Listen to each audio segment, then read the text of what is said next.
Jadi hadirin dan hadirat sekalian, kita nggak terasa itu 45 menit kita mendengarkan ya suatu pencerahan yang luar biasa. Luar biasa. Saya rasanya tidak mampu untuk mengambil satu kesimpulan karena banyak sekali hal-hal yang mungkin akan mencerahkan kita punya kehidupan untuk selanjutnya. Kita masih ada waktu untuk saya mempersilahkan para hadirin hadirat untuk ingin memberikan komentar atau ingin mengklarifikasi atau bertanya kepada Dr. Ade Hasman, ya, kami persilahkan. Wah, saya terpukau betul. Terpukau, banyak sekali yang baru saya tahu. Luar biasa. No question, no question. Barangkali Prof. Hamid, ada Prof. Hamid ini, ikut dia. Mungkin Prof. Hamid mau ada komentar apa, ada pertanyaan, Prof. Hamid?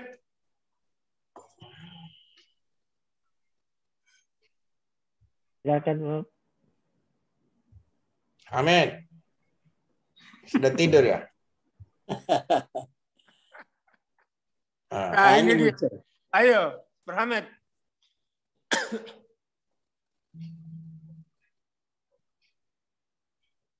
Masih mood, Prof. Hamid, masih mood. Masih mood ya, oke. Silakan, Prof. Ya. Assalamualaikum warahmatullahi wabarakatuh. Waalaikumsalam. Saya ikut dulu ini, senpai saya ini pakai kopiah, saya pakai kopiah dulu. Jadi ceramah ini luar biasa menurut saya. Dan saya terinspirasi untuk belajar lebih banyak mengenai arti kehidupan manusia di muka bumi. Ada satu tadi yang saya terenyuh dengan slide-slide terakhir dari Adinda Ade tadi adalah tentang rencana Allah dalam menciptakan bumi dan kehidupan kita. Yaitu bahwa Adam alaihissalam itu memang direncanakan untuk transit sebentar ke alam surga.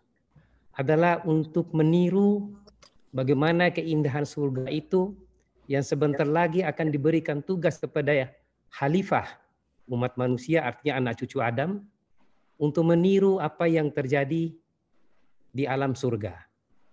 Jadi memang benar bahwa manusia yang diciptakan Allah ini bukan diciptakan untuk bertengkar satu sama lain, saling membunuh satu sama lain, tetapi untuk memakmurkan bumi. Menciptakan keindahan di bumi seperti apa yang dilihat di sorga. Maka dari itu sebagai kesimpulan dari Adinda tadi sangat tepat bahwa persaudaraan antara umat manusia tidak melihat sisi agama, tidak melihat sisi golongan. Itu hal yang paling mutlak dan paling penting. Itu saja komentar saya. Barangkali bisa diperjelas barangkali oleh pembicara Ade, Pak Dr. Ade tadi. Ya, terima kasih. Silakan Dr. Ade, langsung aja. Ya. Terima kasih banyak Prof. Hamid Umar atas apresiasinya. Jadi memang menurut saya salah satu PR hidup kita yang salah satu PR terpenting itu bagaimana kita bisa mengembangkan katakanlah imajinasi, identifikasi dan simulasi bagaimana kehidupan surga nanti. Karena darinya kita berasal dan itu adalah kampung halaman kita. Kalau kita melihat karakter alam surgawi yang digambarkan oleh Al-Quran, maka kita akan menemukan bahwa kehidupan di sana misalnya tampil dengan nuansa yang sangat damai, yang sangat penuh kebahagiaan, penuh perkataan baik, salam penghormatan, setiap penghuninya tidak ada mengucapkan satu perkataan yang sia-sia, tidak ada yang berlangsung yang tidak produktif di sana. Tidak lagi kita temukan perbuatan dosa, tidak ada dendam, tidak ada konflik, dan tidak ada perjuangan yang berdarah-darah seperti di dunia ini. Jadi mungkin dunia ini memang satu pergolakan untuk kita bisa nanti memahami bagaimana, maksud saya begini, di surga kan sudah tidak ada tahapan-tahapan untuk meraih sesuatu. Tidak ada dinamika, tidak ada persaingan, tidak ada menang kalah, tidak ada kekhawatiran, tidak ada ketakutan, tidak ada kesedihan. Semua hal-hal seperti itu, dinamika pergolakan hidup seperti itu hanya terjadi di dunia. Dan itu menjadi penting, menjadi bagian pengalaman penting kita menjalani semua itu agar nanti kita bisa menikmati surga tersebut. Saya menghayalkan bagaimana satu kehidupan kalau tidak ada dinamika seperti itu, tidak ada adrenalin, tidak ada pacuan, tidak ada kompetisi, mungkin itu akan tampil membosankan. Jadi dengan kita punya pengalaman di dunia ini yang penuh pergolakan, penuh dinamika, penuh kesalahan, penuh misinterpretasi, dan kita mengambil iktibar pembelajaran atas itu, nanti itu menjadi satu bahan reuni ketika kita di surga yang asik kita perbincangkan satu sama lain. Jadi kan, Masya Allah. di surga nanti mungkin kita bisa menghabiskan ribuan tahun, mudah-mudahan di sini semua menjadi penghuni surga, untuk membicarakan tentang hal-hal yang dulu sangat konyol kita lakukan ketika di dunia ini. Hal-hal bodoh yang kita lakukan. Dan mungkin kita saling tertawa di sana, saling bergembira. Bayangkan reuni seperti ini saja sudah bisa menghadirkan rasa kegembiraan. Padahal kita hanya bermuajah lewat satu dunia maya. Apalagi nanti ketika kita di surga, setiap rumah itu sejauh mata memandang, Nabi mengilustrasikan ada satu pohon di surga. Kalau kita melintas dengan kuda itu baru selesai 40 tahun perjalanan. Jadi bisa kita bayangkan hari-hari yang dijalani penduduk surga itu. Dan salah satu kenikmatannya saya rasa adalah koleksi pengalaman hidup kita yang penuh dinamika ketika kita di dunia ini. Oleh karena itu simulasi bagaimana hidup di surga itu juga menjadi penting ketika kita menjalani kehidupan di dunia yang tidak seideal surga. Begitu kali, Prof. Hamid, yang bisa saya tambahkan. Terima kasih. Terima kasih, Dr. Prof. Husni. Ade. Ya. Dr. Ya, silakan, Dok. Ya. Bertanya ya. Ya, silakan, Dok, silakan. Ya. Ya, saya Ghazali Herudin di Boyolali. Adinda Ade Hasman, ya. Saya sangat terpukau dengan materinya ini, ya. Satu yang saya tadi simak, ya, waktu bertemu dengan suku Dayak, ya, pengalaman pribadi, ya, di mana berkesimpulan bahwa mereka itu yang katakanlah tadi ateis, ya, itu merasa bahwa ada sesuatu kekuatan yang maha dahsyat menjauh di sana, ya, yang tidak tampak secara lahiriah, ya. Nah, bagaimana Dr. Ade Hasman ini bisa mengambil kesimpulan seperti itu setelah bertemu bertatap muka dengan mereka? Terima kasih. Ya, terima kasih Dr. Ghazali, Pak Ghazali Herudin. Jadi itu pengalaman saya pada tahun 2000.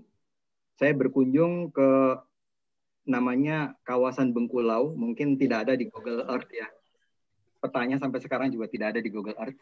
Tapi itu kalau dilihat dari Google Earth itu adalah ujung leher dari peta Kalimantan. Jadi tidak ada orang bisa ke sana kecuali dengan guide. Karena tidak ada jalan, tidak ada petunjuk, ya, dan mereka tinggal benar-benar di tengah hutan belantara. Jadi 5 kakak ini adalah keluarga yang tidak mau dipindahkan dipindahkan oleh pemerintah daerah, direlokasi, ya, untuk dibangun hunian. Mereka tetap ingin pada kehidupan aslinya.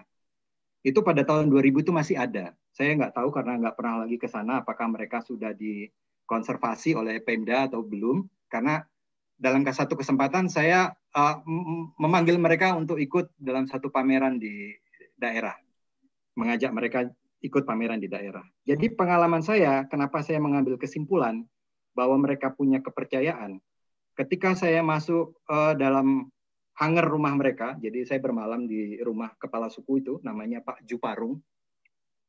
Di rumah itu sangat banyak ornamen-ornamen yang bukan sekedar dekoratif ornamental saja. Jadi banyak patung-patung yang setiap patung itu punya nama dan punya fungsi. Khususnya dikaitkan dengan dunia kesehatan. Jadi dunia medis mereka meyakini bahwa penyakit itu bukan disebabkan oleh unsur-unsur natural misalnya, tapi disebabkan oleh satu sosok supranatural. Sehingga setiap patung itu mewakili dewa-dewa mereka. Nah, yang saya maksud mereka punya sistem kepercayaan, ternyata konsep keyakinan mereka itu tidak diajari oleh siapapun.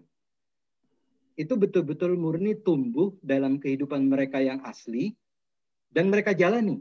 Ada satu upacara, misalnya upacara belian. Nah, kalau misalnya Pak Ghazali Herudin itu berminat, saya kebetulan mengupload pengalaman saya itu di YouTube. Jadi bisa nanti ketik nama saya di YouTube, pengalaman dokter menemui suku Dayak Basak Terasing. Di situ ada saya tampilkan rekaman-rekaman ketika mereka melakukan upacara belian, memanggil arwah-arwah leluhur. Dan saya rasa ini menjadi menarik ketika mereka punya sistem keyakinan.